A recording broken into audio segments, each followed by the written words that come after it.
Next up, Apple has made some announcements to their self-repair program. And normally I don't like sharing Verge articles. I tried to find another source to it, but Verge actually did some decent journalism, which is kind of a shock as they're just kind of a... they don't do a lot of journalism these days. But they went through and they found all of the Apple repair manuals, and they itemized the price for each component inside some of the more recent MacBooks. Apple, in part of their announcement, has made available replacement parts for all of their M1 MacBooks, M1 powered MacBooks. So you've got the original M1 MacBook Air and MacBook Pro from 2020. You've got the Mac Mini. You've also got the 14-inch MacBook Pros that just came out, 14 and 16s. And Apple released a not only full parts list for all of the different configurations, they also have a complete teardown and blown up disassembly guide for which screw goes where. As much as I don't like it, I give kudos to Apple for at least this is the disassembly. This is it all blown out. Here's all the parts, here's all the screws, here's where they go, here's how you use them. I will give Apple kudos for that. I'm not letting them off the hook, though, because again, my suspicion is that Apple is doing just enough to keep regulators from enforcing right to repair in law. And we all know that, was it New York or Massachusetts? I think it was Massachusetts passed a right to repair bill that Apple now has to abide by to do business in the state of Massachusetts. It was one of those two. But what Apple doesn't want to happen is that law to take play or to be put on the books in California or New York or something like that, because then it becomes a global issue. Because as California goes, usually go national policy. It's the way the states work. Anyway, they expanded their self-service program. Oops. As I close the window instead of clicking it. So let's take a look at, this is straight off Apple's website. This is support.apple.com.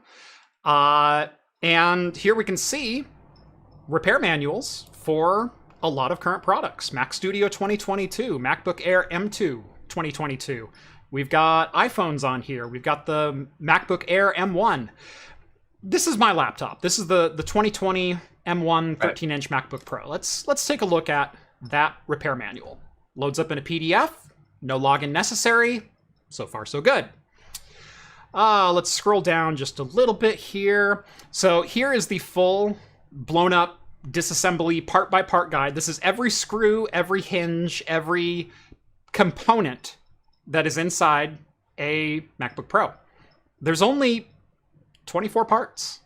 That's all there is. Because everything else is soldered to the board. So there's complaint number one. And if we go down here, we can see the logic board options. You've got your M1, 8-core CPU, 8-core GPU, 8 gigabytes, and 256 gigs of DDR memory. Unified system memory. In my opinion, those should never be soldered to anything, because those are both easily user upgradable, standardized, and if they die, they're the cheapest components inside your PC to replace. So Apple needs to separate storage and memory. They won't, but they need to. They won't. Secondly, you can see... If it dies, they can't sell you another one that way. Right. Yeah. Secondly, you can see all of these different configuration options, starting from the base 8-core GPU, 8 gigs of RAM, and 256 storage. That's actually the model that I purchased. I purchased the base model because I didn't need that much local storage, and 8 gigs of RAM is more than fine for running OBS and a couple of things that I do remotely. Cool.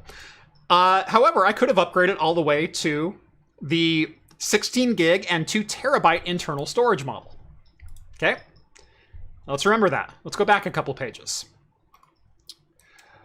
I'm going to go back to The Verge. Now, if we go to this website, which is not on Apple's website, but this is an Apple-hosted site, selfservicerepair.com. Here, you can select what product you have. So let's say the logic board in my MacBook Pro died. Okay, I'm going to select Mac. If I select my MacBook Pro 13-inch M1 2020, hey, there it is. Now you need to enter your serial number. You can't just order a part, which means if you're a dealer, you have to do this one by one per customer. You can't have a logic board on the shelf to swap in for a customer same day. Also, I typed mine in earlier, and it doesn't seem like I could order an upgraded motherboard. I can only order the original parts that shipped with my laptop. Even though it's the same physical thing, and they change a couple of chips out with more RAM and or more storage, the model you bought is the model you can buy. You cannot do anything else. Now, do you have to register your serial number in order to have that associated with you in order to buy parts?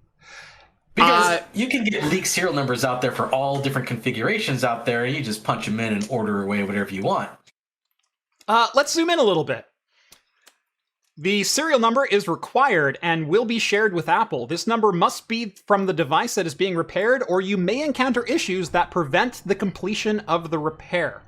Part of this is probably Apple is going to take note of the devices that have been repaired and stop multiple repairs per device. Number two, they are actually charging core charges to refund or to ship your part back, very similar to like a car battery. Right. Which means the logic boards for the M1 MacBook Pro from 2020 start at $859. So if I go back here, let's look at the M1 MacBook Pro from 2020. We can find a display will cost $527 because it is a fused glass LCD assembly. If we scroll down, logic board starts at $790. They're charging over or almost $300 for a core charge for you to return your logic board as faulty. $499.84 after your core charge credit. $800 for a logic board for a laptop that was $1,100 brand new almost 3 years ago now. Yeah. Does that not make sense to anyone else? No, it doesn't, because you could probably find a used one at that point for that much.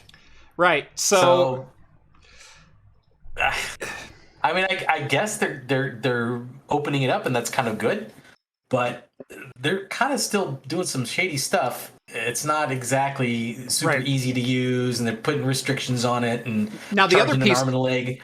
Now the other piece to this is, remember the T1 chip, the T1 and the T2 encoding chips, which are the security chips that handle the information passing between, like the fingerprint power button and the logic board itself.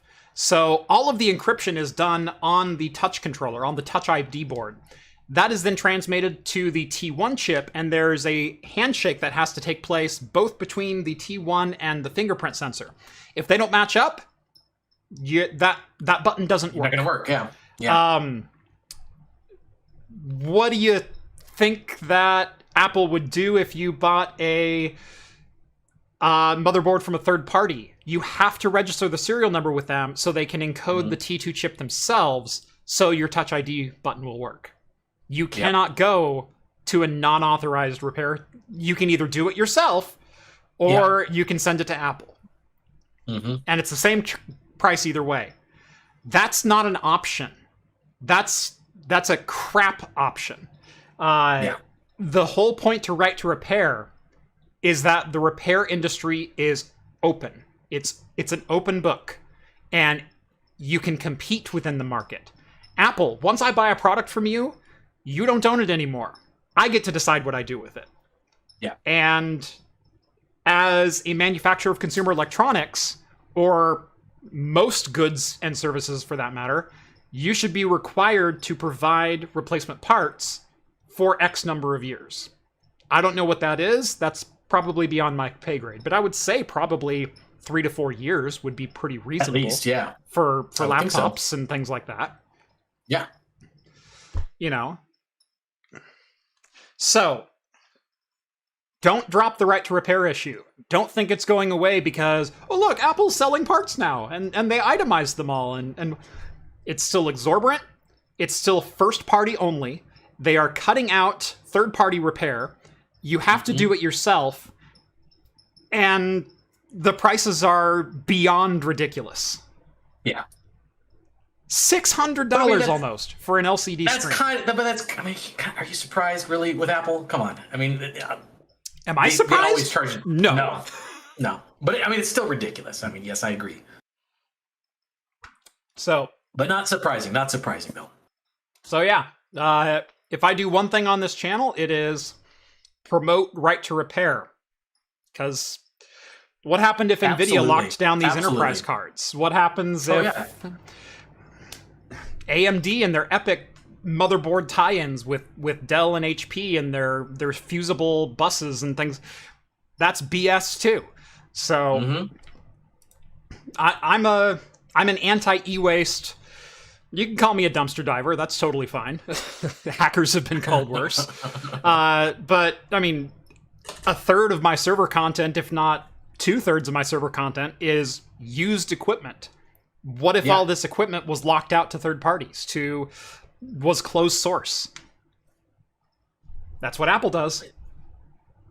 Yeah, and that's not good.